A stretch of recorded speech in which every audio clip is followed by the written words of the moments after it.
Terima kasih banyak saya boleh hadir di tengah paroki. Kenapa paroki apa sih? Hati kudus Yesus. Ada Yesus. Oh, tidak ada kudusnya. Hati kudus Yesus.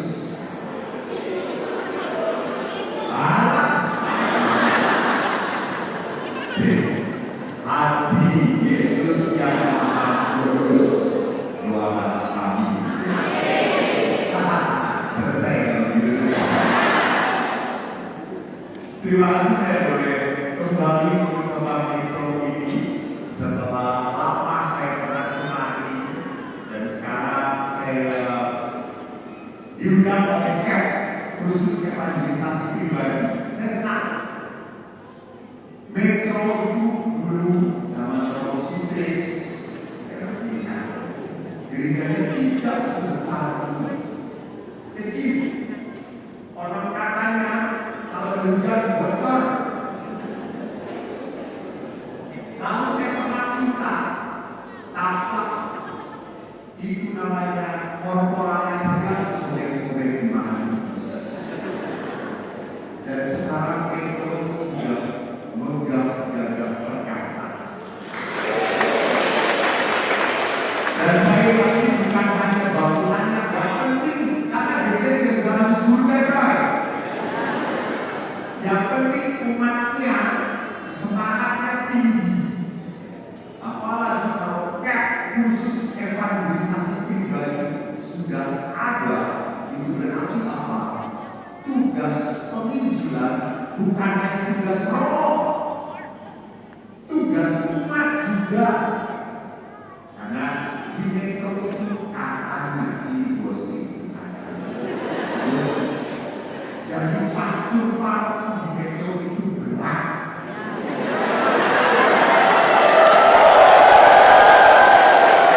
Ingat, ini hoax.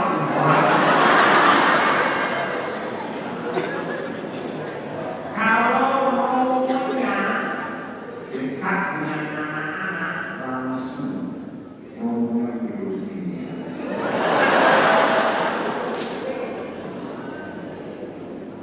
Kalau dekat dengan OMK remaja dikatakan masa kecil kurang. Dekat dengan ibu-ibu bohong-bohongan. Dekat dengan bapak-bapak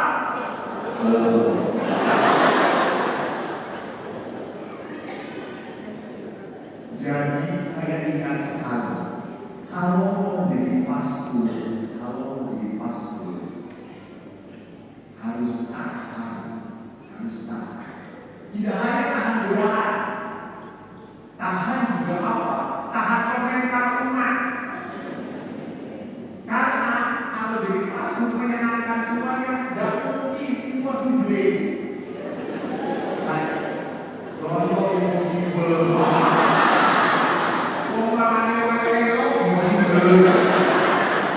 Itu udah kayak jumlah impossible. Saya menyenangkan ini dari sini kiri. Saya menyenangkan ini dari sini kiri. Apalagi sekarang media sosial.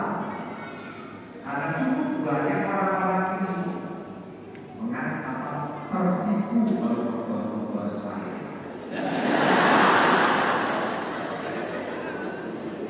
Datang ke sini untuk apa? Foto bersama Romo. Supaya viewernya naik.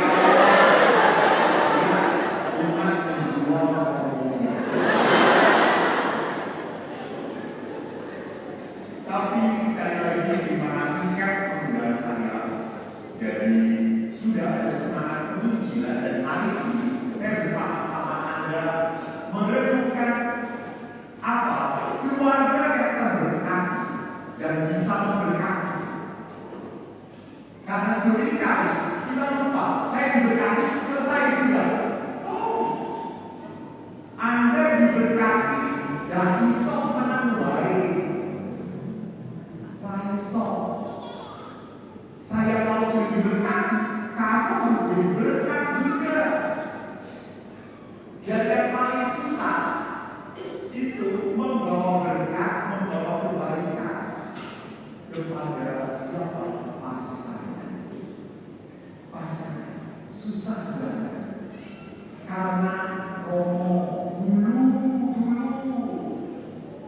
Dia kalau ngomongin urut dong. Sekarang bandel dong. Jengkelin dong. Males. Ibu-ibu ingat kenapa bapak-bapak jadi seperti itu? Karena nikah dengan ibu.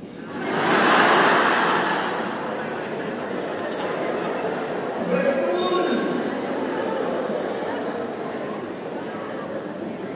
Coba menikah dengan bintang film pasti enak.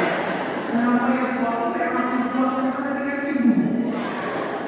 Pernah seorang bapak ketemu di rumah sakit, saya tanya, kenapa Pak Romo?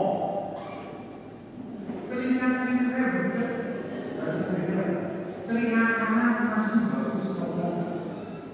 Gak tahu ini, kok bisa? Saya bertanya, Pak, kalau tidur di sebelah mana? Kiri dong, baik. Namanya istri, selama ada suami tidak pernah selesai kok barunya terus dibawain. Maka benar.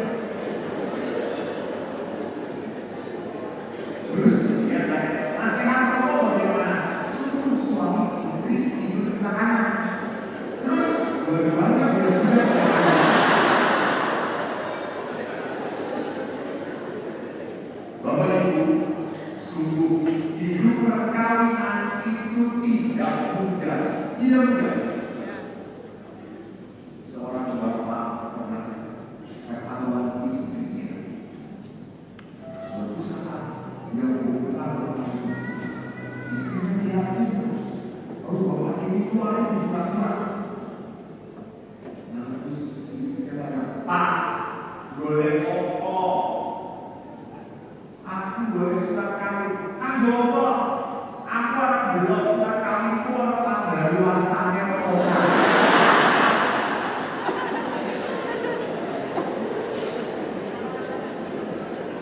Dia pikir ada perkawinan dari tahun 1970 sampai 2020 selesai tidak semua.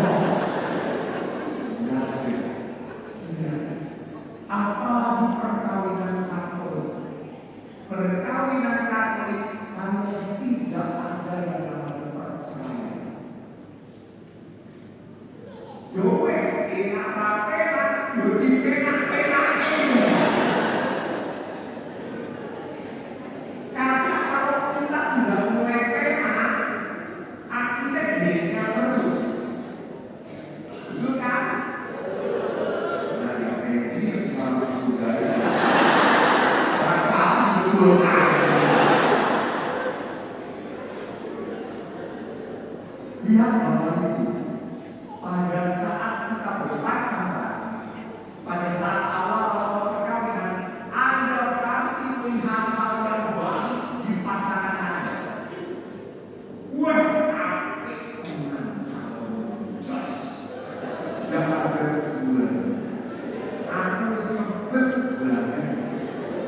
Saya sudah sayang banget Romo. Gak perlu ada khusus-khusus, langsung kawin. Tapi setelah 10 tahun perkawinan, apalagi 20 tahun perkawinan, Anda akan banyak melihat kejelekan pasangan Anda. Anda banyak melihat kekurangan pasangan.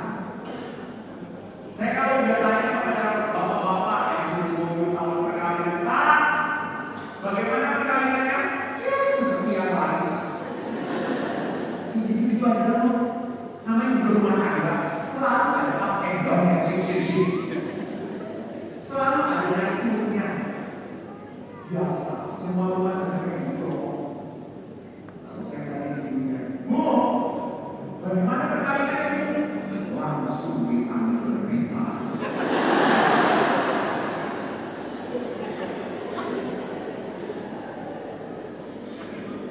Kenapa sampai seperti itu? Laki-laki biasanya tidak mau pusing. Udahlah, udah gak boleh mikir. Tapi perempuan dipikirin terus. Makanya kalau tidur, siapa yang suka tidur? Suami atau istri?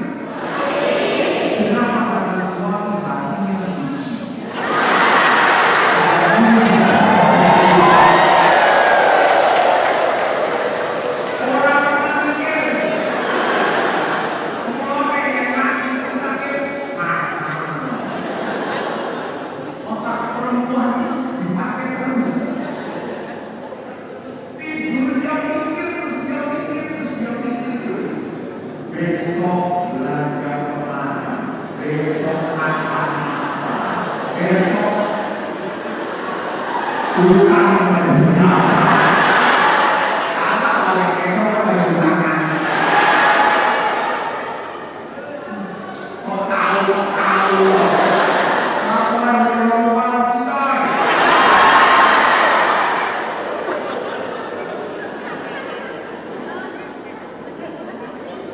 Semua kita. Maka mari kita lihat bahwa di dalam perkawinan, kenapa gereja punya aturan? Maaf ya Bapak Ibu, gereja punya aturan bukan untuk menyiksa, bukan. Aturan itu dibuat oleh gereja supaya saya tidak menyakiti pasangan, supaya saya tidak seenaknya. Maka dibuat aturan dalam perkawinan.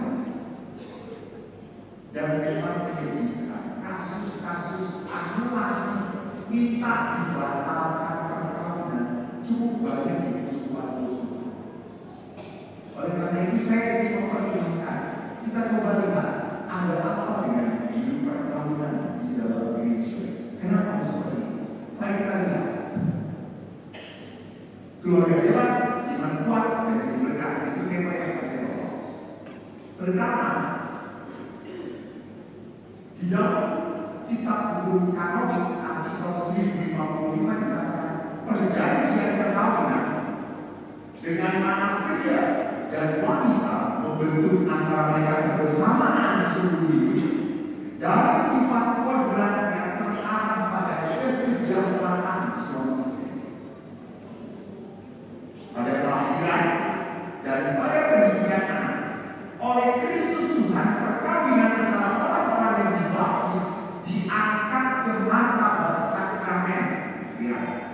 Jadi perkawinan itu tidak hanya sah, tapi apa? Sakramen. Bu, kalau orang Katolik menikah dengan orang Muslim, sakramen bukan. Bukan.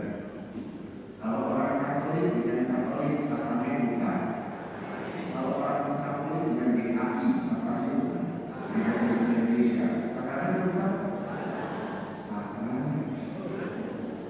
Jadi selama orang Kristen ini baptisnya diakui oleh gereja, sakramen. Sakramen. Karena gereja mengakui pembaptisan gereja lain, gereja Katolik, apalagi tidak tanda-tanda KTI. Lalu apa bedanya? Kenapa sakramen? Ingat, sakramen di dalam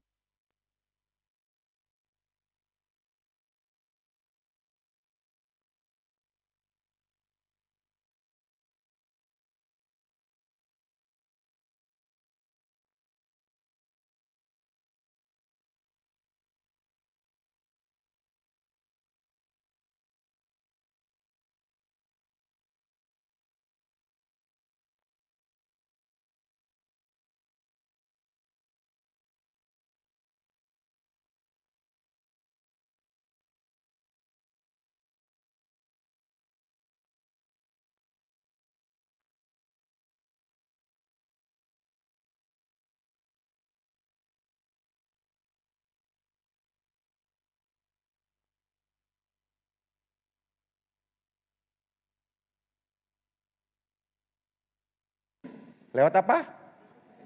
Tubuh Kristus, betul. Kalau permandian, kehadiran Tuhan lewat apa? Air baptis. Kalau krisma, ya bukan pada saat ditempeleng uskupnya ya, bukan ya gitu ya. Minyak, perkawinan. Pada saat apa? Cincin. Padahal cincin bapakmu tuh ngutang waktu itu. Jadi perkawinannya belum sah. Jadi ingat, perkawinan tanda sakramennya bukan cincin. Nggak pakai cincin juga tidak apa-apa. Bukan buka slayer atau buka konde atau apapun, tidak. Tetapi apa? Pada saat janji nikah, saya mengucapkan berhadapan, biasanya terharu mengucapkannya. Biasanya menangis. Kenapa? Karena dalam janji perkawinan hebat. Saya, Eko Wahyu Joko Santoso, memilih engkau Maria Juminten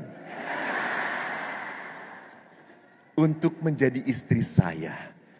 Saya berjanji untuk mengabdikan. Lihat kata-katanya bagus. Mengabdikan.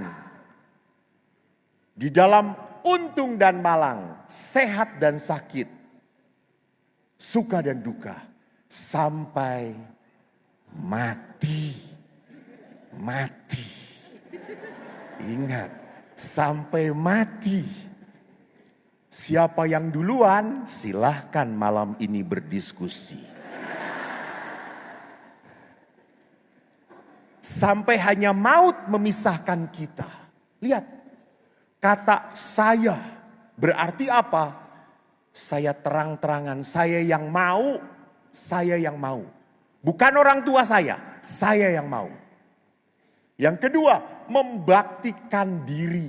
Saya mau membaktikan, memberikan diri saya. Maka dalam perkawinan itu kebersamaan, bersama-sama. Tidak bisa, maka saya salah satu pastor yang kurang setuju, prihatin. Kalau dalam perkawinan, maaf, dengan alasan ekonomi, istrinya di Metro, suaminya di Jakarta. Prihatin.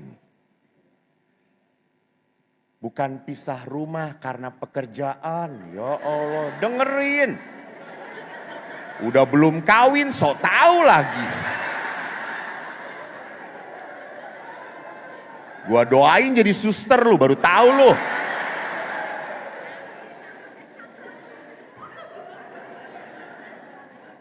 Jadi bukan pisah rumah, tetapi karena alasan ekonomi, karena alasan pekerjaan. Hati-hati. Kenapa? Karena bagaimanapun tidak terjadi sebuah kehangatan. Tidak terjadi sebuah kedekatan. Memang seringkali dalam perkawinan kan seperti pepatah. Kalau dekat bau wangi, kalau jauh bau tai. Ibu ulang orang ajar. Ini saya mengikatkan. Terbalik, Bu. Kalau jauh bau wangi, kalau dekat bau ibu.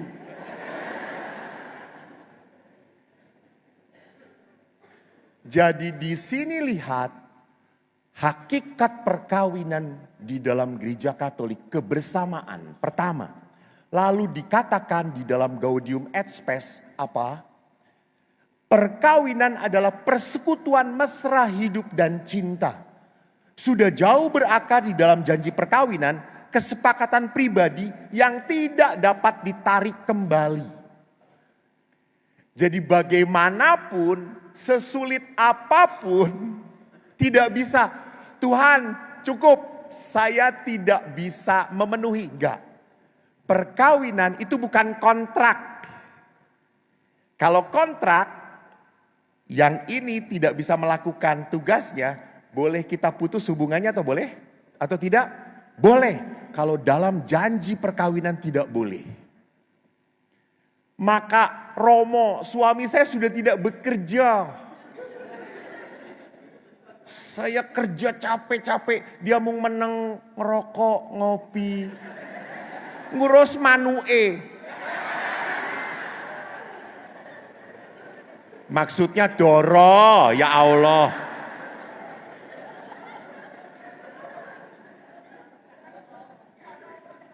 Apakah kalau seperti itu suami boleh diceraikan? Tidak, tidak bisa. Walaupun suami sudah tidak mampu, tidak pernah boleh diputuskan hubungannya. Karena saya sudah janji dengan siapa? Tuhan. Tuhan. Maka perkawinan itu adalah segitiga cinta. Saya, dia, Tuhan. Saya mengkhianati dia, berarti saya mengkhianati siapa? Tuhan. Tapi yang anehnya, orang sering dekat Tuhan, tapi jauh dengan pasangannya. Itu ngawur. Dia doanya bisa kusyuk. Bisa sampai menangis-nangis. Tetapi dengan pasangannya, dia bisa memaki-maki. Ini doa yang gak benar. Itu bukan sebuah doa, itu kebohongan.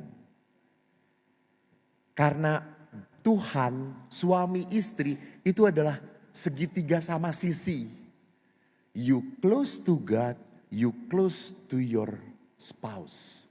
Anda dekat dengan Tuhan, Anda pun harus dekat dengan pasangan Anda. Inilah perkawinan Katolik. Maka kalau kita berbicara tentang 3 tujuan perkawinan, 1 kebersamaan, saling menyejahterakan, 2 kelahiran anak, 3 pendidikan. Maka sekarang sedang ngetren anak muda perkawinannya child free. Apa itu child free? Tidak punya anak. Kalau ada pasangan yang datang ke Romo dan mengatakan, Romo, saya mau menikah dan kami merencanakan tidak akan punya anak. Romo tidak boleh memberkati. Tidak boleh. Karena tujuan perkawinan adalah terbuka pada kelahiran anak. Maka, maaf, impotensi, apa itu impotensi?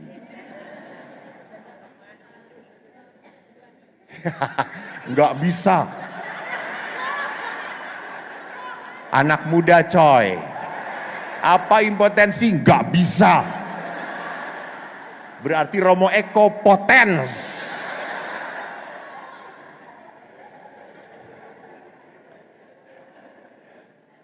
Impotensi laki-laki itu tidak bisa ereksi.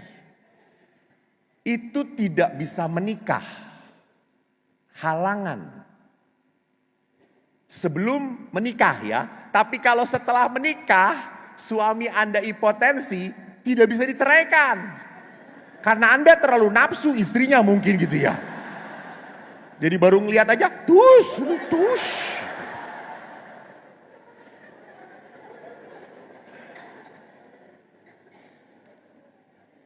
Jadi kelahiran anak itu harus terbuka. Nah, mari kita coba lihat di dalam tujuan perkawinan. Kita lihat kebaikan suami istri. Bonum comune. Apa yang mau dikatakan oleh gereja? Menurut Anda Bapak Ibu, kalau tujuan perkawinan itu apa? Kenapa Anda nikah? Kenapa Bapak menikah, Pak? Apa yang dicari? Nggak cari apa-apa. Waktu menikah dengan ibu, berapa tahun yang lalu Pak? 38 tahun yang lalu. Masih nyetrum enggak? Lebih nyetrum mana? Ketemu dengan gadis atau ketemu ibu? Tergantung ada ibu atau tidak ya Pak ya. Betul. Apa yang Bapak cari waktu mau menikah? Seneng lihat. Senang pada siapa? Ibu. Ibu dikejar-kejar. Enggak, ibu yang mengejar. Kelihatan dari wajahnya. Jadi orang menikah kadang-kadang ingin bahagia. Tolong. Seringkali pernikahan cari kebahagiaan.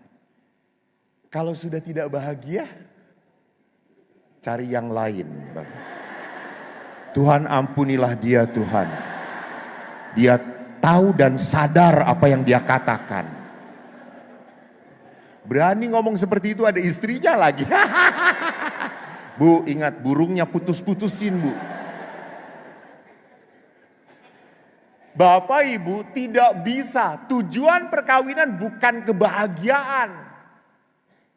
Kalau tujuan perkawinan kebahagiaan, saya tanya, siapa yang selama menikah selalu bahagia? Ada atau tidak?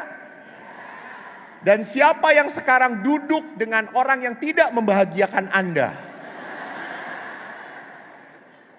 Mami.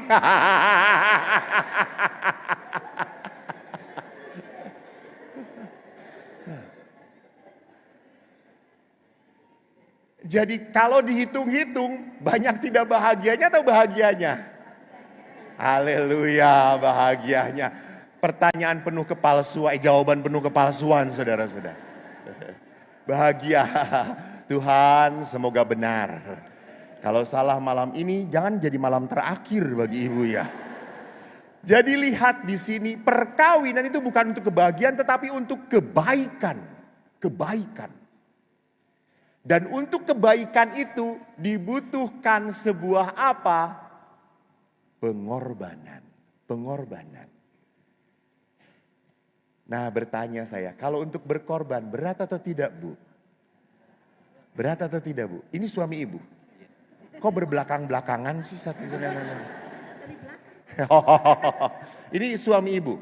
Kalau berkorban untuk suami berat atau tidak? Agak berat. Udah jujur aja gak apa-apa. Kadang-kadang, ya gak apa-apa. Kadang-kadang berat. Betul, berat. Berat. Saya sudah capek kerja, istri saya masih ngajak ngomong.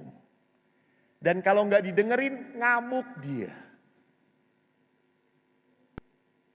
Pada saat saya membutuhkan sesuatu yang saya inginkan, saya dilayani.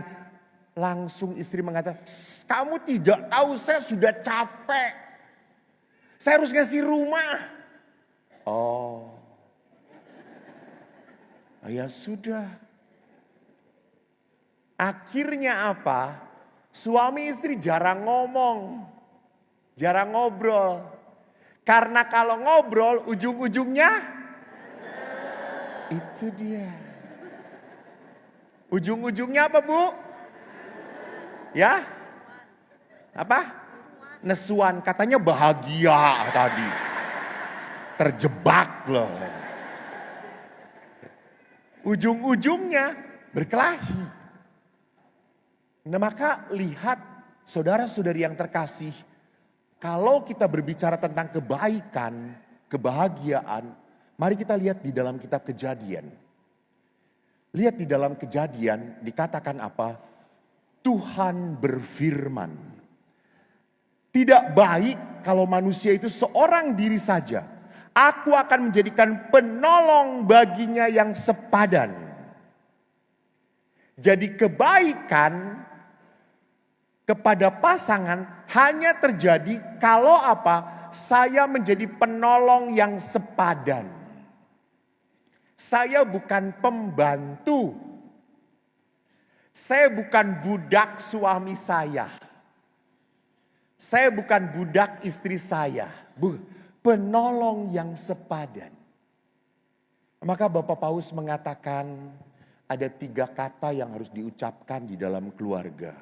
Apa pertama? Tolong, maaf, terima kasih. Tolong. Jangan bu. Jupoke. Bu. Gawe no supermi. Bu, kopi. Langsung ibunya berdatang. Pak, emploan.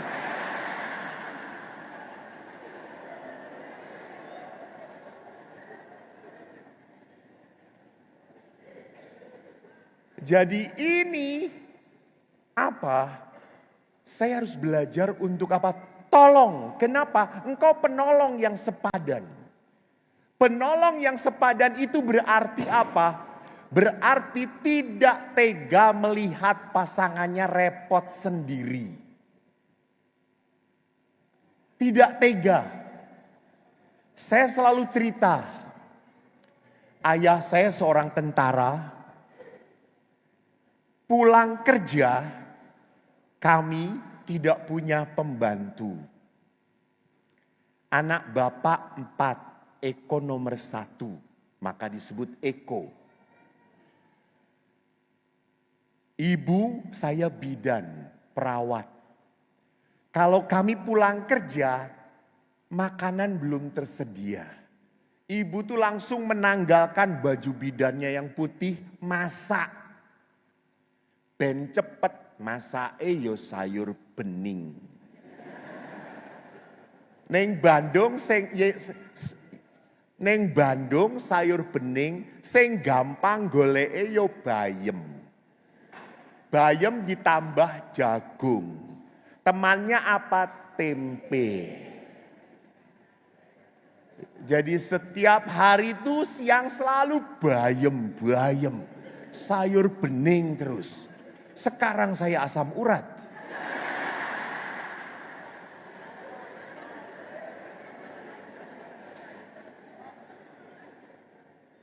Tapi kalau ibu sedang masak, ayah itu langsung buka baju tentaranya. Ayo kok, nyapu. Aku sing ngopel. Ayo cuci piring. Aku sing basuh. Kowe golek banyu. Ayah pun ikut bekerja. Ayah bukan tipe orang yang duduk enak-enak, lalu ada nasgitel, teh, enggak.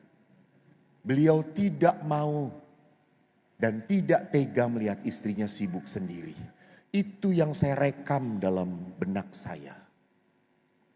Saya pernah berkata dalam hati, kalau aku nanti tidak jadi pastor, aku harus jadi suami seperti dia.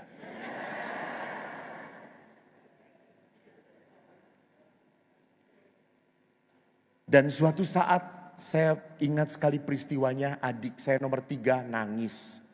Digendong oleh ibu. Ibu masak. Lalu ayah berkata, bu, ayo wes. Neng jobo se. Ben anake orang nangis nih. Tak terus ke masake. Bapak meneruskan. Pernah suatu saat ibuku sakit, masuk rumah sakit. Dan kami tuh anak-anak.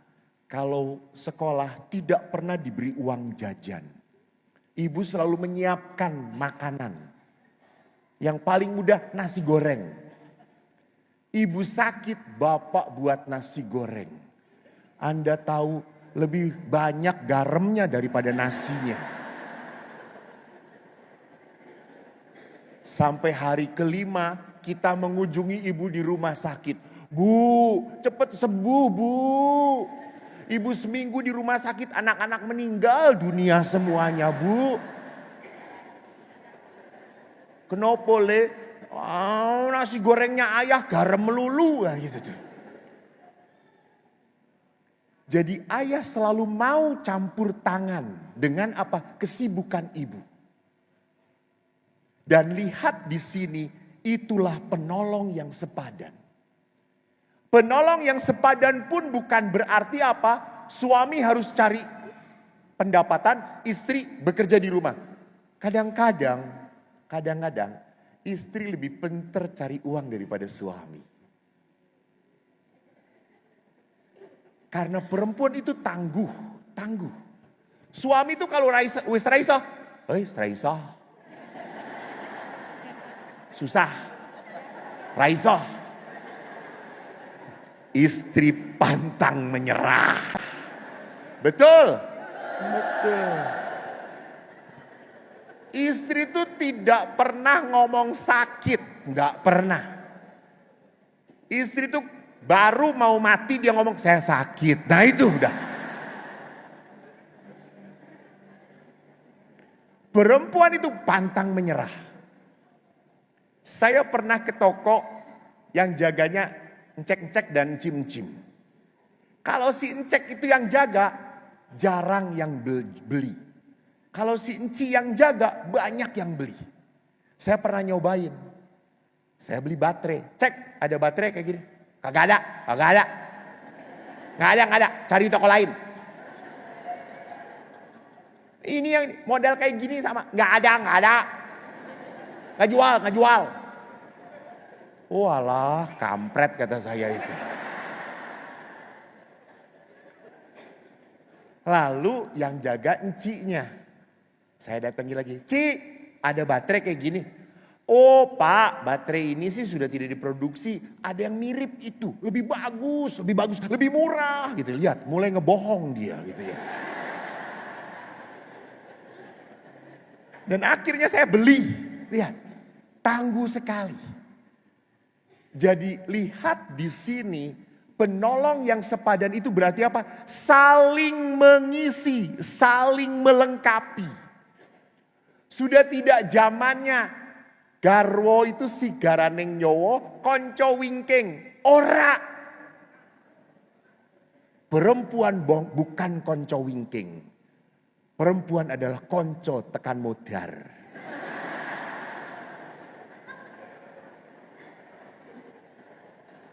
Perempuan sekarang tidak di belakang lagi, tidak.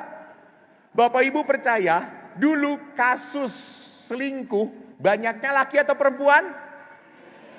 Dulu.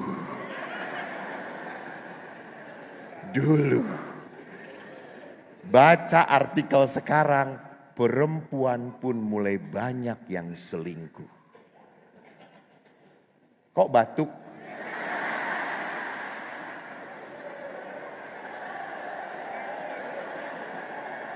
Bapak mau menyadarkan istri atau Bapak sadar diri sendiri?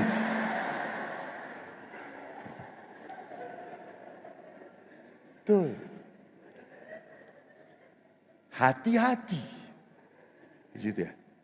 Jadi lihat di sini sering tanpa sadar akhirnya di dalam perkawinan kalau tidak bisa saling melengkapi, akhirnya apa?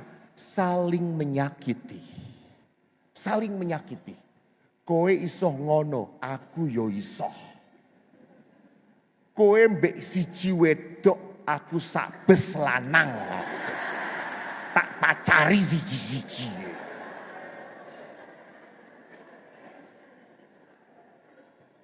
Hati-hati.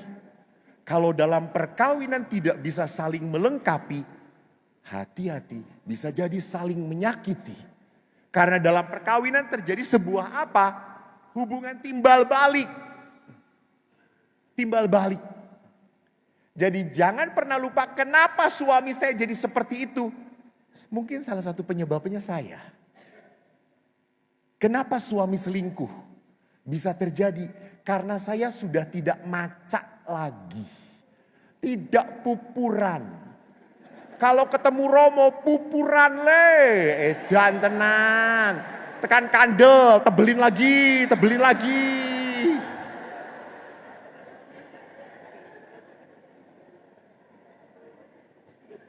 Tetapi kalau dengan pasangannya, apa yang terjadi? Rambut acak-acakan, roll sana, roll sini. Kutange ngalampreh neng kene. Suwek klambine ngene. Lanange ndelok ya Allah. Sudah tidak menarik lagi toh ya. Iler ning kene gitu. Njaluk opo Pak? Halah ora.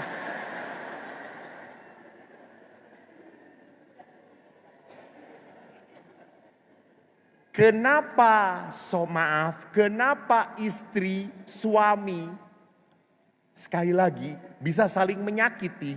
Hati-hati. Bisa terjadi kata-kata kita pun mudah mencela pasangan. Mudah mencela pasangan. Selalu menjelekkan pasangan. Enteng. Aku koyo ngono wis elik tenan saiki. Wis ra menarik. Biyen koyo ngene. Saiki beng.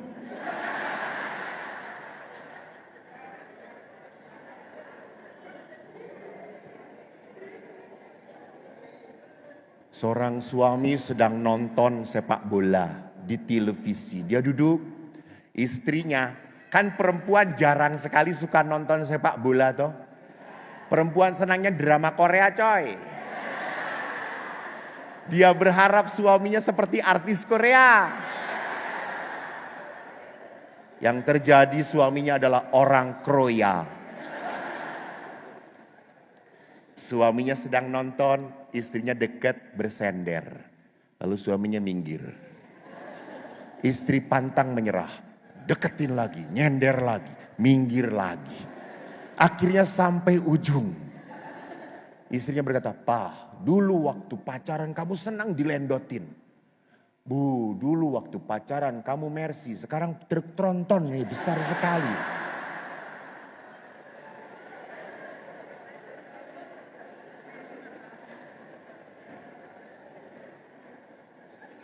Maka ada suami itu ngomong, "Pak, bagaimana?" Ini kan saya berbicara tentang keluarga ya. Maaf anak-anak. Hubungan seksualnya, wah dulu Romo, kalau kami berhubungan remang-remang. Sekarang gelap Romo. Karena bentuk suami istri saya sudah gak jelas kabeh. Perutnya gerinjal-gerinjul, kene kono gitu. Ake kerutane Romo, wis. Jadi lihat di sini bahwa akhirnya dalam perkawinan kita tidak pernah mau apa?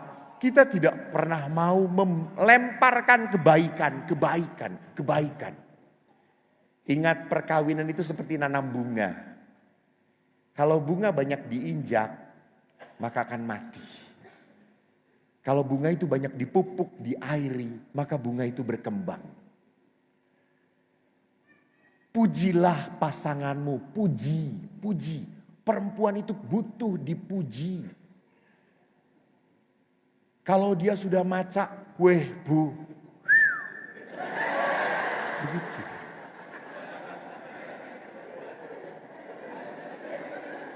Loh Pak, saya belajar dari seorang pastor senior. Saya di Biara. Saya tugas sekarang kembali ke Pratista. Saya sudah 25 tahun tugas di Biara Pratista. Lalu saya ke Tebing Tinggi, Medan. Terus saya ke Helena. Kembali lagi sekarang di rumah retret. Waktu 25 tahun pertama ada satu pastor. Usianya 84 tahun. Tapi pastor ini selalu dikunjungin ibu-ibu. Dan maaf kalau ibu-ibu Bandung datang ke pasturan. Tidak ada yang tangan kosong. Bawa babi. Bawa daging, bawa ayam, pasti ke Romo itu. Suatu saat saya ingin belajar. Karena Romo ini walaupun sudah tua, banyak ibu-ibu yang ngirim-ngirim. Saya pastor muda, gak ada yang ngirim-ngirim.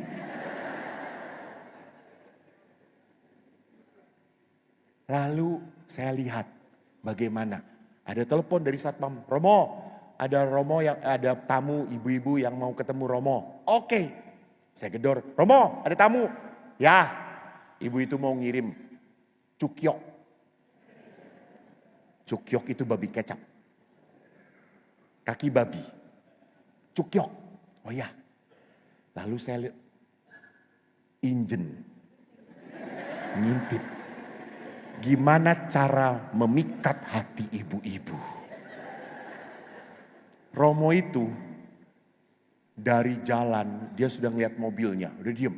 Ibu itu keluar. Romo udah langsung. Ibu, wih cantik sekali. Lalu ibu itu, Romo. Lalu ibu, ini cukyoknya, sekarang langsing ibu gitu. Saya kaget, disebut langsing. Padahal dia masuk pintu biara, 2 pintu biara dibukakan gitu. Satu ndak melebu-melebu gitu ya.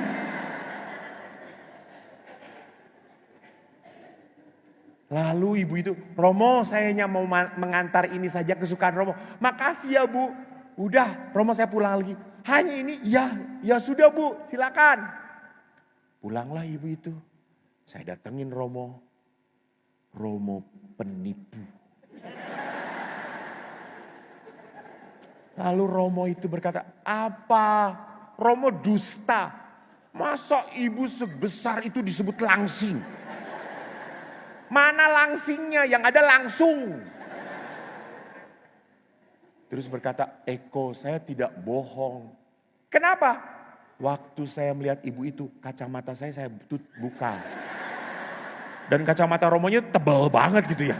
Jadi aku blur ngelihatnya gitu ya. Jadi bapak-bapak, jangan memuji istri Anda berdasarkan kenyataan. Gak perlu.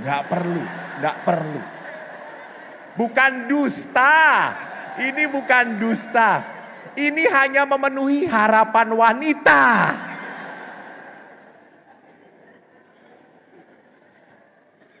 Karena bagi wanita itu penting sekali diakui. Coba puji suami Anda. Pak, saiki kowe ganteng. Bagaimana reaksi suami Anda?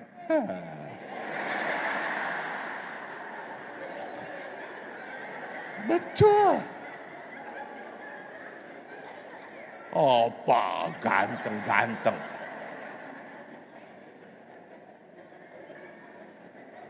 Tidak ada efek. Tapi coba puji istri Anda. Nih cantik banget. Langsung dia masuk kamar, dia lihat cermin. Cantik. Ada efek. Ingat, pria dan wanita berbeda.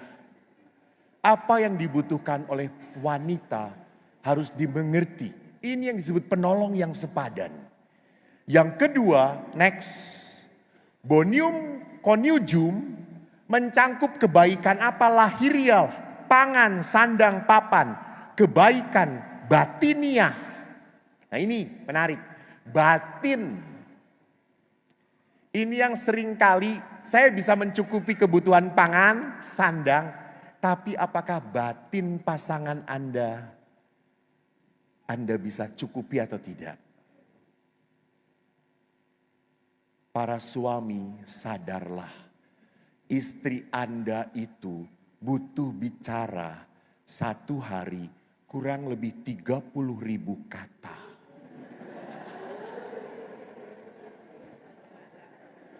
Jadi itu untuk mengeluarkan. Jadi dengerin. Nggak perlu ditanggapi. Karena kalau ditanggapi pasti salah.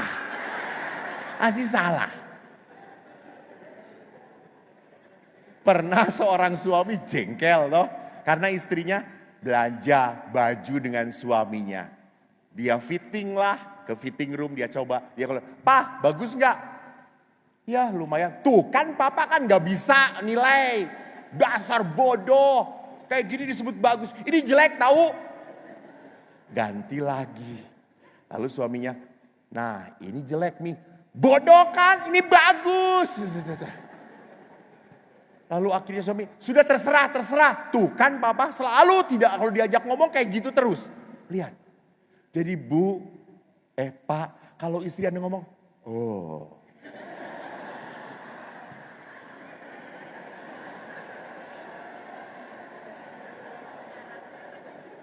Karena Anda ngasih saran apapun pasti salah. Ingat, istri Anda kalau punya masalah, dia ngomong, dia tidak cari solusi. Istri Anda sudah punya solusi sendiri. Kan kalau laki-laki mendapatkan masalah, selalu cari jalan keluar. Istri bukan cari jalan keluar. Istri hanya mau didengarkan saja. Cukup. Jadi udah, cukup.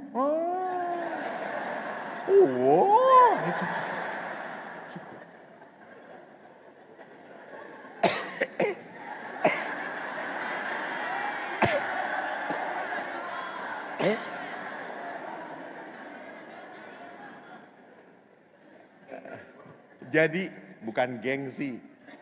Biasanya kopi coy, ini air putih. Kopi ireng. Jadi istri memang butuh didengarkan. Itu hidup batinnya. Dengarkan. Bukan diberikan apa, bukan diberikan jalan. Saya pernah cerita di YouTube dengan itu juga. Siang-siang saya baru selesai makan siang, keluar biara, saya biasa jalan-jalan. Tiba-tiba ada seorang ibu, Romo Eko, saya mau ngomong, 5 menit. Saya sudah deg-degan ini. Karena 5 menit ibu-ibu bisa-bisa 2 jam saudara-saudara. Lalu saya bilang, Bu, saya tuh nanti ada retret Bu. Saya mau istirahat, sebentar 5 menit. Anda tahu tuh kalau ibu-ibu, 5 menit. Daripada saya mati tuh, iya 5 menit. Anda tahu beliau berbicara 1 jam tanpa narik nafas. Terus sampai saya mau ngomong itu, tar dulu, saya belum selesai. Terus sampai akhirnya 1,5 jam. Selesai, sudah pastor, saya sudah ngomong. Baik Bu, menurut saya tidak perlu komentar Romo. Yang penting saya sudah keluar, saya mau pulang sekarang Romo. Yang penting saya sudah lego Romo. Ibu lego? Ya, saya jengkel sekarang. Jadi lihat di sini kebutuhan batin. Sedangkan laki-laki bukan orang yang bicara, bukan. Coba kalau laki-laki punya masalah, apa yang akan dia lakukan? Diam, itu laki-laki. Biarkan. Jadi jangan sampai kalau Anda ngelihat suami Anda punya masalah, Pak, ono masalah yo. Ngomong. Bojomu.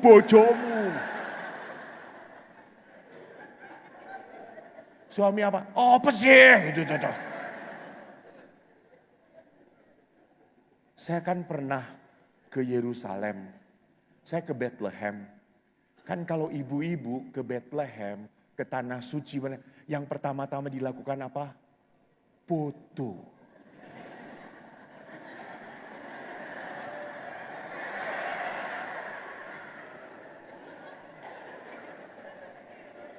Ibu-ibu tuh selalu banyak ganti. Kalau bapak-bapak, ganti gaya Pak. Udah.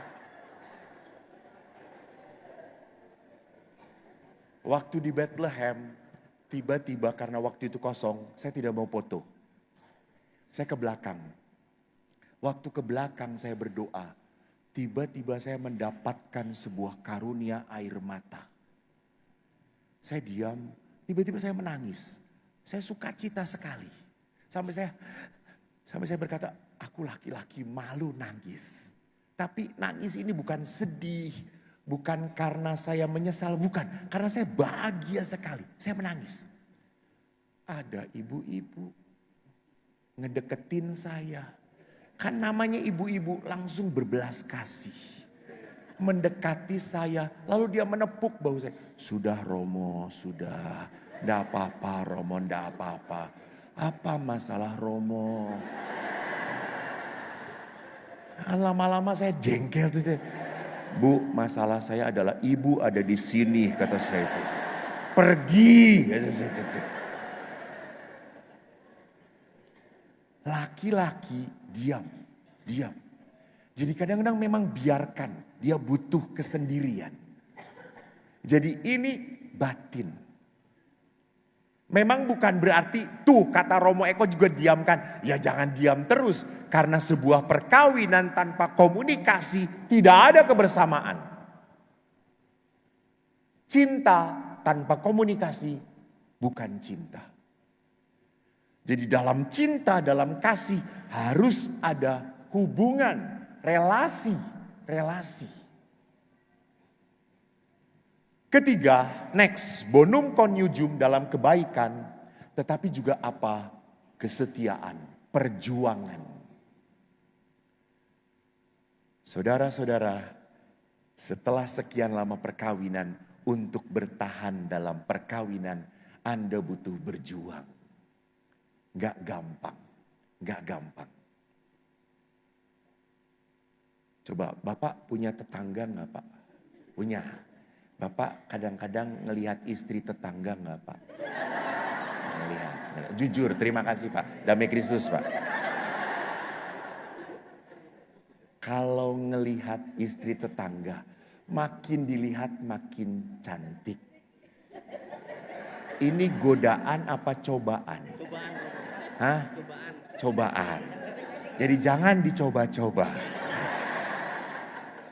Kalau lihat istri bapak makin lama makin jelek. Ini cobaan atau godaan? Ya, ini kenyataan.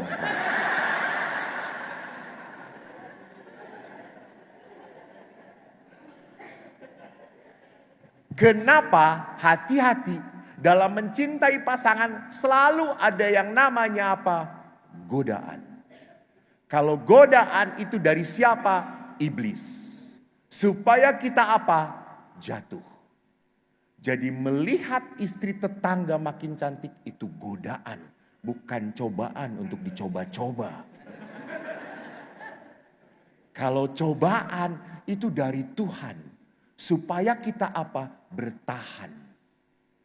Karena iman seperti emas dimurnikan. Tapi kalau godaan memang setan ingin menjatuhkan kita. Maka bagaimana saya harus belajar setia berjuang, tidak mau tergoda. Dan lihat, yang pertama yang paling gampang menggoda adalah rekan sekerja. Rekan kerja, rekan kerja. Hati-hati. Saya banyak mendengar kasus tidak hanya kerja di bank, tidak hanya di perusahaan. Maaf, antar guru pun terjadi. Bisa terjadi. Rekan kerja. Udah jangan dibahas, direnungkan saja. Maka saya harus apa? Saya harus berjuang, saya harus sadar. Saya sudah berumah tangga, titik. Saya waktu di Filipina pun sama, digoda. Teman-teman saya perempuan satu kuliahan, perempuan Filipina. Wah cantik-cantik. Bajunya ini turun, ini naik. Jadi kuliah itu saya ngeliat putih-putih semua. Ya Allah Tuhanku Yesus. Saya semangat. Nggak pernah tidur men. Dosennya membuat ngantuk. Lihat yang putih-putih itu. Gitu saya. Apalagi teman-teman saya tuh kalau ketemu pastor. Mereka tahu saya pastor. Langsung. How are you father? Mereka memeluk erat, hangat, padat. Semua terasa coy. Aku risih, gak biasa di Indonesia. Tapi lama-lama ketagihan. Normal.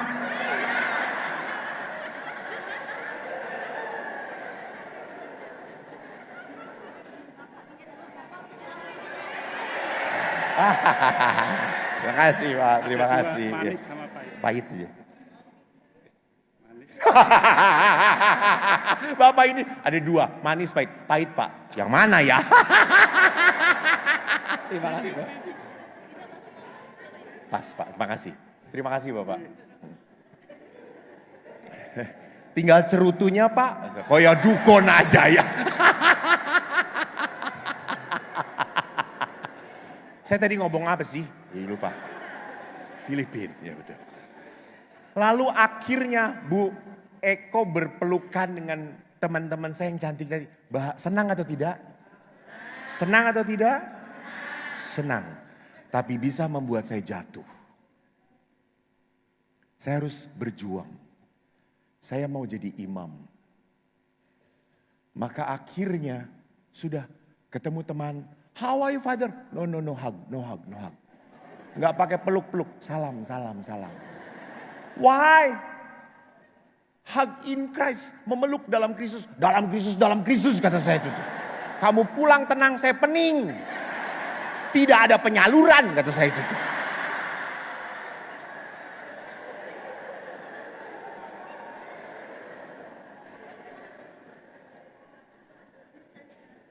Betul atau tidak? Ya betul.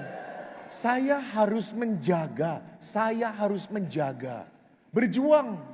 Sama. Kalau perkawinan tidak pernah dijaga, Anda jatuh. Jangan sok jago, setan lebih pinter daripada kita.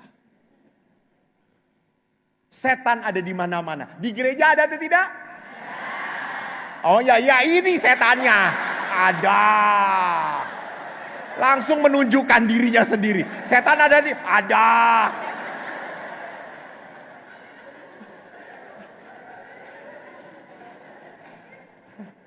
Ya kamu yang keras, paling keras.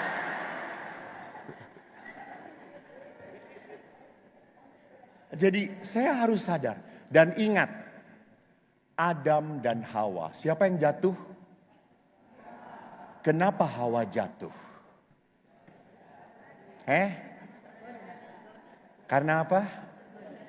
Tergoda. Karena apa? Godaan, bukan. Hawa jatuh karena negosiasi dengan setan. Emang kenapa dengan buah itu kamu makan ini? Emang bisa? Ya. Setan bukan untuk dinegosiasi. Dengan setan hanya satu kata. Apa? Bagus. Tidak. Tidak. Jangan pernah negosiasi. Kita kalah. Kita lemah. Santo Paulus mengatakan, kehendak kita kuat, daging kita lemah. Lemah. Berjuang. Maka sama, untuk tetap mencintai istri yang makin lama dilihat makin menyebalkan. Itu sebuah perjuangan. Perjuangan, betul. Bapak berjuang melihat istri ya? Iya. Kelihatan penderitaan bapak. Sampai ibunya besar, bapaknya kecil sekali, ya Allah. Istrinya dengerin, berjuang.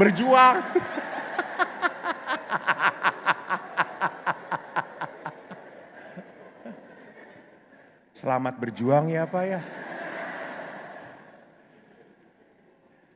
Dan dalam perkawinan, next, kita diajar perjuangan bukan untuk saling menguasai. Bukan untuk saling pamer pengorbanan. Aku tuh ya sudah capek, aku tuh paling capek. No. Semuanya capek. Bukan saling pamer siapa yang banyak berkorban. Nggak. Ingat, Anda membentuk keluarga. Maka dalam membentuk keluarga memang dituntut untuk apa? Berkorban. Tidak perlu dibanding-bandingkan. Tidak perlu. Siapa yang paling banyak berkorban, siapa yang paling banyak menderita. Tidak. Next. Yang berikutnya pendidikan anak. Tugas dan kewajiban orang tua. Ajaran Konsili Vatikan kedua jelas. Next. Orang tua telah menyalurkan kehidupan kepada anak. Maka punya kewajiban amat berat untuk mendidik anak mereka. Betul toh? Maka orang tua harus diakui sebagai pendidik mereka yang pertama dan utama. Bu, Pak, mendidik anak sekarang beda dengan zaman dulu. Dulu Anda dipelototin oleh orang tua, apa yang akan terjadi? Takut. Sekarang Anda melotot pada anak Anda, dia melotot balik.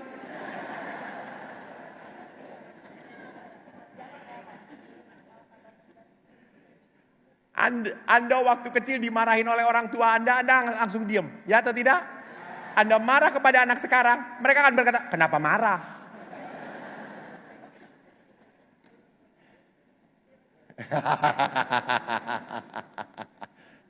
Kenapa marah? Mereka akan tanya. Sulit. Dulu waktu saya kecil, doa, langsung berdoa. Sekarang anak saya doa, papa juga gak pernah doa.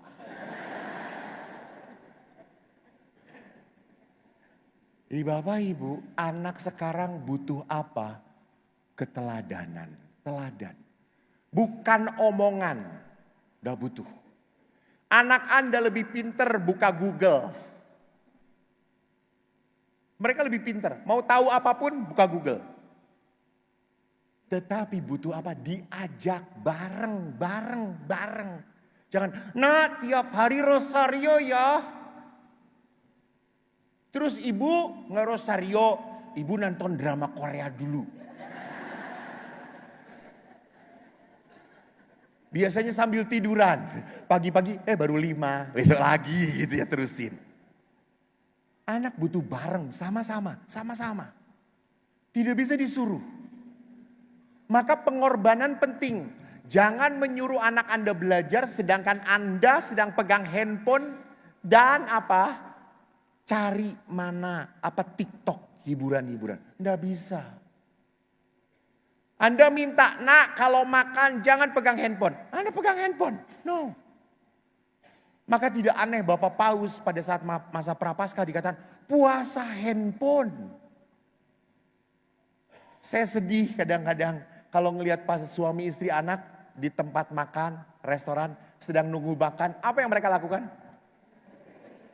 Lalu ibunya, anaknya,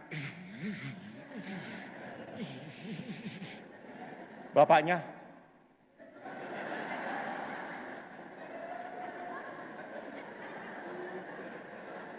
dia sedang berhubungan dengan makhluk-makhluk jahat.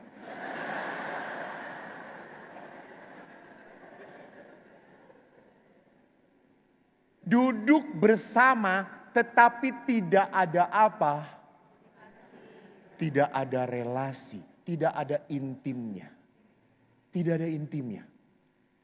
Pak, para pastor saja di biara kami tabu ke ruang makan bawa handphone. Tidak boleh. Dan kalau bawa handphone harus di silent. Masuk saku, diem semuanya. Ngobrol. Bicara. Memang para romo itu kalau makan setengah jam cukup. Cepat ngobrol, selesai. Suster beda. Suster tuh makan bisa 2 hari 2 malam gak selesai-selesai. Anda tahu, saya tuh di pastoran kalau makan pisang gimana Pak? Buka emplok, ya atau tidak? Suster tidak? Sedikit.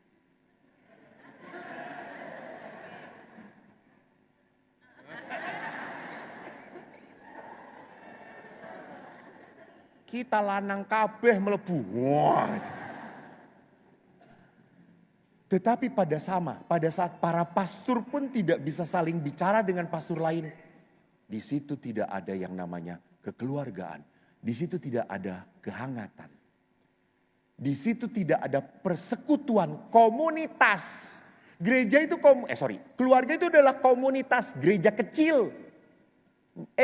Mini eklesia, gereja kecil. Harus ada komunitasnya. Maka bagaimana supaya saya bisa belajar untuk menjadi sebuah gereja kecil. Nanti saya perlihatkan. Saya ingin memperlihatkan bahwa di dalam next. Iki apa iki? Aku malah randelok. Naik dikit. Ini maju ini.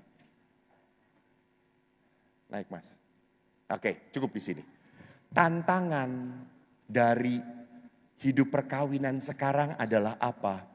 Kita memperlakukan relasi dengan pasangan seperti memanfaatkan barang.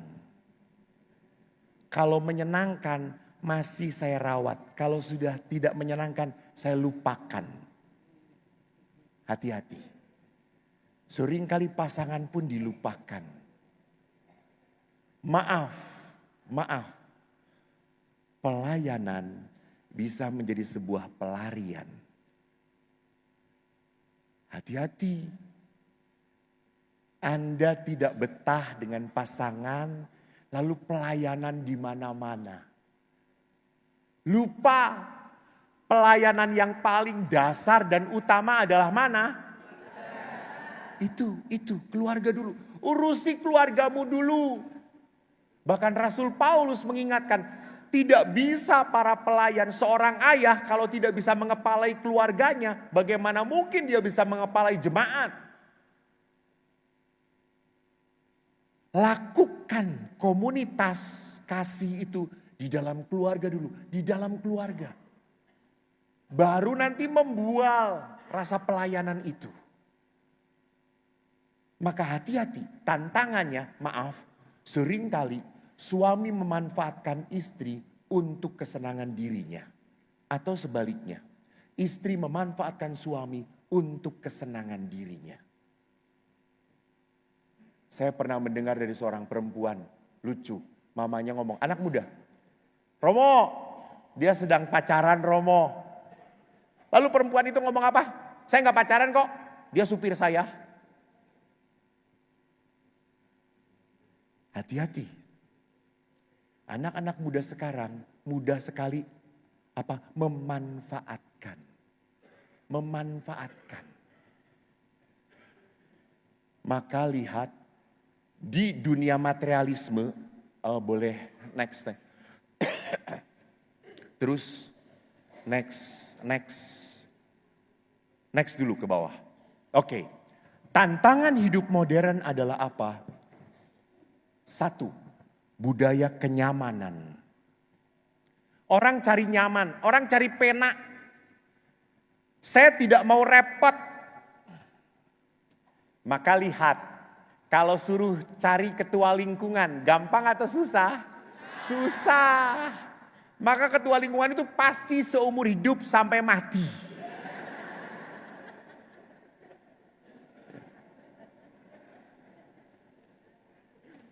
Jadi kalau disuruh tunjuk ketua lingkungan, jangan saya, belum layak, saya masih berdosa. Emang Romo gak berdosa? Kami bergumul juga dengan dosa. Kami bergumul juga dengan godaan. Kenapa tidak mau melayani? Karena saya butuh istirahat, saya butuh tenang, saya butuh nyaman. Saya selalu jengkel dengan ibu. Romo saya itu kurang tidur. Saya itu butuh tidur. Bu, jangan ngeluh gak bisa tidur. Nanti juga tidur selama-lamanya. Lah iya toh. Kenapa kok sedang hidup meributkan tidur, meributkan istirahat, nanti juga RIP. Iya toh? Istirahat sampai selama-lamanya langgeng, amin. Jadi kita diberi berkat oleh Tuhan bukan untuk mencari istirahat. Tapi itu dunia kita, mentalitasnya apa? Cari convenience, kenyamanan. Dan yang kedua yang menarik adalah apa? Disposability. Tadi buang. Saya sudah tidak pakai, buang. Sudah tidak menyenangkan saya, buang. Tidak menarik, buang. Maka ke atas, tolong ke atas naik. Bapak Paus ngomong, udah. Saya udah bisa ngegerakin. Ketegangan yang timbul sekarang di dalam relasi adalah budaya individualistis. Saya hanya memikirkan diri sendiri. Saya pernah didatangin oleh seorang ibu. Dan dia bertanya, Romo, kalau dengan perkawinan saya sudah tidak bahagia lagi. Saya sudah tidak tahan. Saya sudah kecewa. Saya sudah menyerah. Apa yang harus saya lakukan, Romo? Saya berkata, bertahan. Bertahan.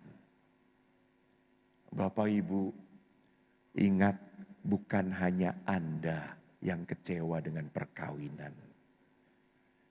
Bukan hanya Anda yang tersakiti di dalam perkawinan. Bukan hanya Anda. Ya Pak, kalau ibu begitu menyakiti, bukan hanya bapak yang tersakiti. Kalau Anda merasa keluarga saya itu Romo hancur, tidak sendirian, banyak yang seperti itu. Allah hanya minta apa? Setia dan bertahan. Allah tidak pernah meminta prestasi. Saya ingin keluarga yang sakinah warohmah.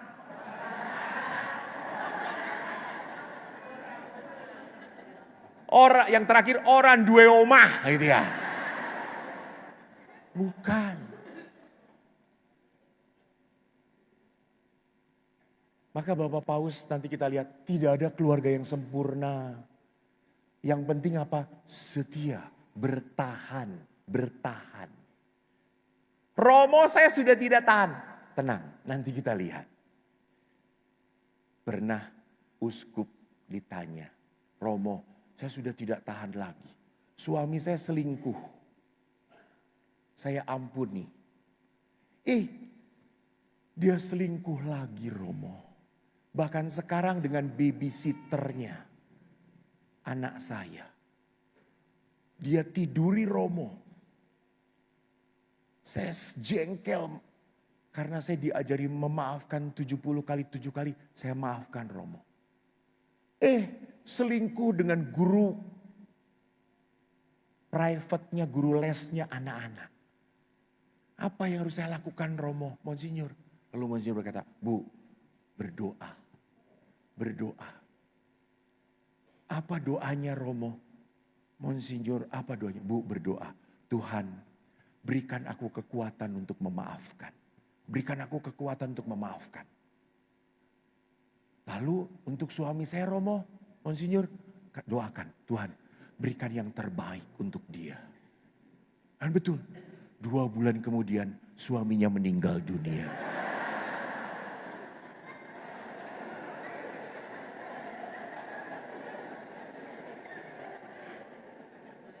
Ya, yang terbaik. Dia tidak mendoakan supaya meninggal, yang terbaik. Jadi Bapak Ibu, mari kita lihat Bapak Suci prihatin. Kenapa prihatin? Bahwa seringkali banyak orang terkurung dalam kepentingan diri sendiri. Tidak mau beranjak keluar untuk memberkati. Maka katekismus gereja Katolik mengajarkan bagus sekali. Tuhan menciptakan segala sesuatu untuk manusia. Betul atau tidak? Betul. Tetapi manusia itu sendiri diciptakan untuk melayani siapa? Saya ulangi. Karena beberapa tertidur. Tuhan menciptakan segala sesuatu untuk siapa? Tetapi manusia itu sendiri diciptakan Tuhan untuk lihat, melayani Allah. Bukan melayani diri sendiri. Melayani Tuhan. Saya diciptakan untuk kemuliaan Tuhan. Saya diciptakan oleh Allah untuk membawa berkat, keselamatan, kebaikan bagi pasangan saya. Maka kalau saya membawa kebaikan, berkat bagi pasangan saya butuh berkorban atau tidak? Ya, butuh berkorban. Butuh kecewa atau tidak? Betul. Maka bersyukurlah. Kalau Anda banyak kecewa dengan hidup perkawinan, Anda masuk surga. Yang penting setia, bukan aminnya.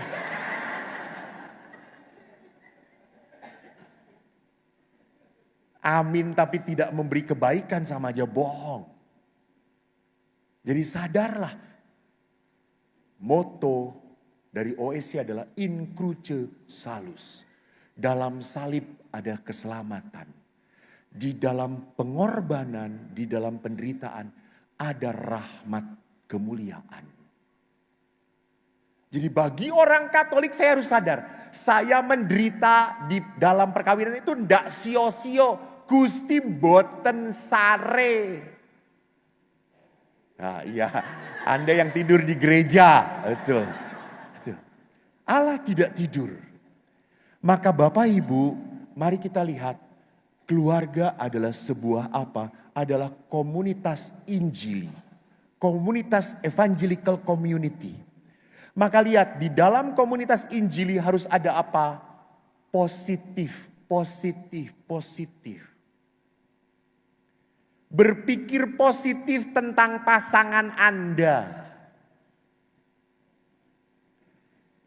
Cari hal-hal positif. Yang kedua, Support, dukung pasangan Anda, dukung. Jangan menghina pekerjaan suami Anda. Suami itu paling merasa berharga kalau pekerjaannya dihargai. Maka Bu, kalau suami Anda tiba-tiba mengganti lampu yang sudah 2 bulan, 3 bulan mati. Anda harus beri tepuk tangan. Hebat Pak, hebat. Suami penuh bakti. Jadi kalau suami Anda tiba-tiba setelah makan, piring kotornya dibawa ke dapur. Hebat Pak, hebat. Jangan bawa ke dapur, tumben. Itu ndak suportif. Itu asem tenan, itu asem tenan. Jadi kalau melakukan kebaikan, laki-laki itu butuh dihargai apa? Pekerjaannya. Apa yang dia lakukan. Kalau dia tiba-tiba sapu-sapu, Anda bersih-bersih di halaman. Jangan Anda langsung, biasanya nggak pernah sapu-sapu karena tetangga kita cantik, tiba-tiba sapu-sapu di depan. Anda nggak suportif. Supportlah. Jadi istri Anda pun perlu disupport. Apa? Pujian. Seorang istri butuh sekali dikatakan, Mam, saya sayang kamu. Butuh. Seorang suami enggak butuh.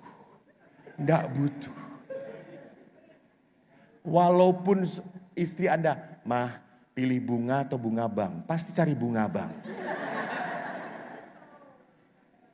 Iya, deposito bahkan. Lebih kurang ajar lagi saudara-saudara. Walau bagaimanapun kata-katanya seperti itu. Tetapi batinnya membutuhkan suportif.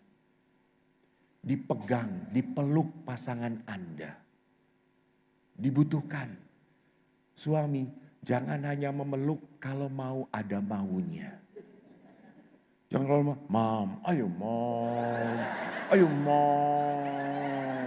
Udah lama Mam.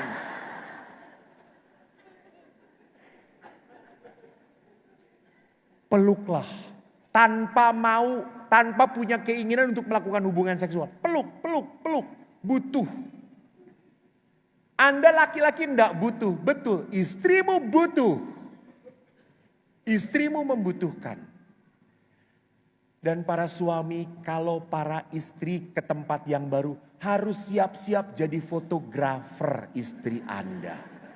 Dan tolong kalau moto istri Anda jangan kelihatan gendut.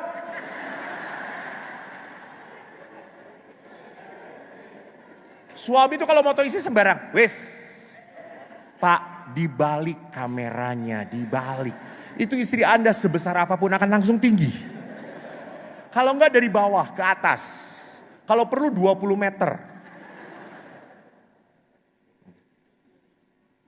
Pak, sesekali kalau istri Anda keluar dari mobil, bukakan pintunya. Tutup pintunya. Sesekali aja. Tunjukkan rasa sayang Anda. Karena suami ini mau membuka dan menutup pintu. Bagi seorang wanita kelihatan 2. Istri baru atau mobil baru.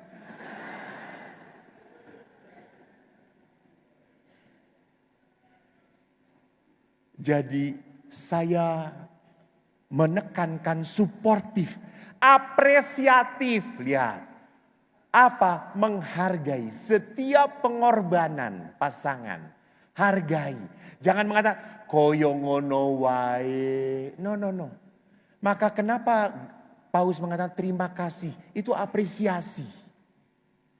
Kalau suami Anda kasih gaji kepada Anda, jangan katakan, kok sakmin nih?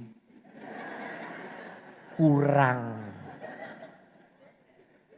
Tolong katakan, terima kasih Papa. Kau sudah mencurahkan tenaga dan darahmu untuk keluarga. Iya toh Pak? Iya. Cos. Bener. Langsung suami, rungokke. Apresiatif, perlu dihargai. Sama, anak Anda pun perlu disupport, perlu dihargai. Tolong, jangan hanya melihat kamu raiso ini, kamu bandel. Ingat, di saat Anda banyak melemparkan negatif kepada anak Anda, akan jadi seperti itu. Karena Anda melemparkan kata-kata buruk. Tetapi pada saat Anda melemparkan berkat, anak Anda akan terberkati. Support, afirmasi, hargai, optimis. Dan Bapak Ibu yang terkasih, bagaimana akhirnya hidup keluarga dipanggil untuk menjadi berkat juga. Lewat pertama apa? Teladan. Saya di gang rumah saya, Katolik cuma sendirian. Semua gang saya Muslim. Dan Anda tahu Jawa Barat adalah Muslim garis keras. Tapi kenapa kalau di rumah saya ada persekutuan doa, ada Legio Maria, misa, gangnya ditutup. Padahal seberang rumah saya itu masjid.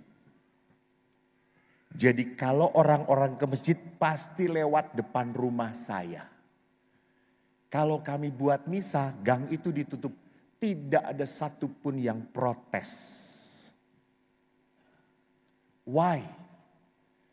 Karena tetangga saya tahu, ibu bidan baik. Ibu bidan baik banget. Ibu saya orang Mount Island. Ayah saya Clayton. Kami orang Amerika. Kok ketawanya menghina ya? Emang Amerika semua putih? Aku Amerika coklat coy. Ibu saya Muntilan. Bapak saya Klaten. Kalau bapak ibu, apalagi kalau pulang Muntilan selalu bawa beras ketan. Ibu tuh kalau udah pulang dari Muntilan, oleh-oleh beras 2 karung ketan. Dan semua dibagikan kepada tetangga-tetangga. Dibagi, ini oleh-oleh jenang. Oleh-oleh selondok. Selalu dibawa. Pernah kami mengingu kalkun. Tahu kalkun? Ngingu, melihara kalkun. Kuluk. Selalu bertelur kalkun itu. Dan kalau bertelur kan lebih besar daripada telur ayam toh, sebesar ini. Kok kayak no tonggone. Kenapa Bu? Ben ngerasa no. Ndok kalkun kaya apa? Dibagi. Sampai akhirnya kalkun itu pun matilah. Capek bertelur saudara-saudara. Lalu saya ke pojok, ada mbah-mbah. Kok ndak ada telur kalkun? Udah meninggal Bu. Ibu. Jadi mereka tahu orang Katolik itu baik. Baik. Bapak saya walaupun tentara lewat di depan orang selalu permisi dan menyapa. Dan saya diajari kok mbok bergaul kono mbek konco-koncomu. Katolik ki kudu apik. Ayah ibu saya memperlihatkan itu. Itu penginjilan. Itu adalah pelayanan. Ayah walaupun sudah capek, saya ingat kalau ronda, ya beliau ronda. Saya pernah waktu itu libur seminaris SMA. Pas jatah ronda, ayah kok kamu ronda kok. Saya rondalah. Tok. Jam 1 kok ora ono sapa-sapa. Aku balekne turu.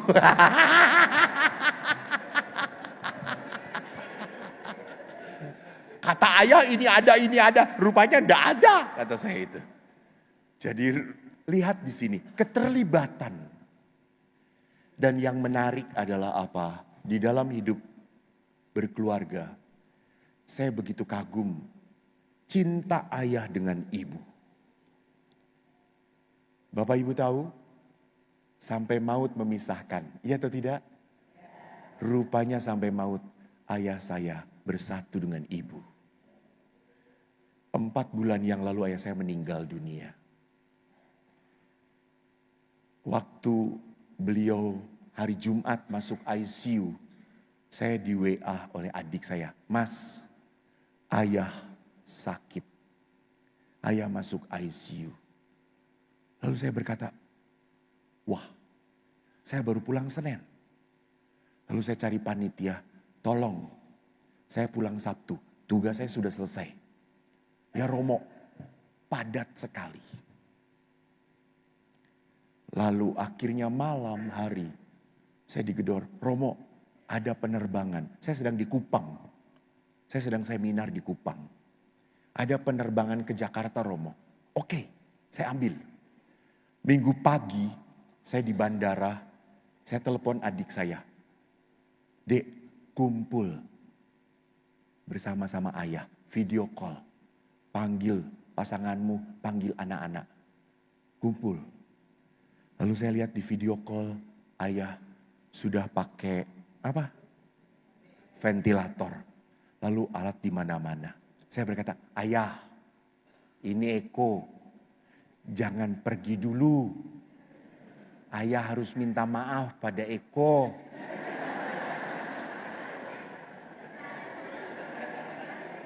Yang jadi anak siapa? Menang sih, ya Allah. Ini kesaksianku.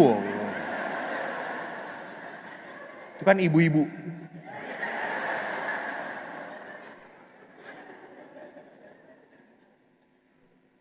Memang saya sebelum ke Kupang, saya ke rumah ayah. Saya selalu, kalau ketemu ayah selalu berpelukan. Ayah selalu begini, halo, kami pelukan. Setelah saya bisa memaafkan ayah. Lalu akhirnya ayah, saya masih mau memeluk ayah. Tunggu, ayah harus minta maaf pada Eko. Karena ayah banyak melukai Eko. Eko luka batin pada ayah. Tapi Eko juga harus minta maaf pada ayah. Tungguin. Lalu saya berdoa, selesai. Saya naik pesawat, kan mati handphone. Sampai Jakarta, tiba-tiba WA adik saya, ayah makin drop. Waduh, kata saya.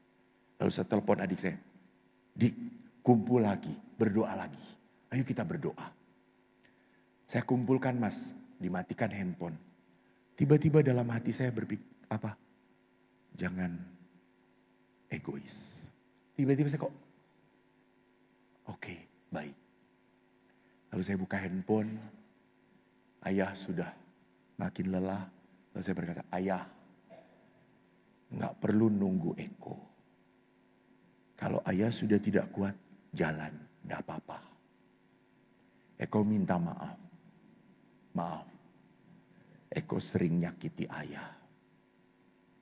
Ayah, saya bangga punya ayah seperti ayah.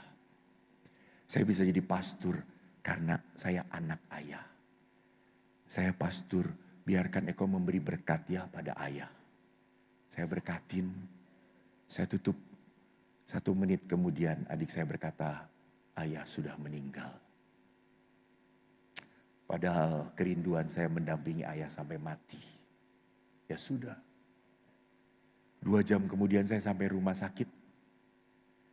Lalu saya lihat ayah sudah tidak bisa apa-apa terbaring karena sudah meninggal. Lalu saya berkata pada adik, saya mau mandiin ayah. Lalu adik-adik, saya juga. Ayo. Lalu saya mandiin ayah, masih bisa bercanda. Ayah, dulu ayah mandiin Eko pakai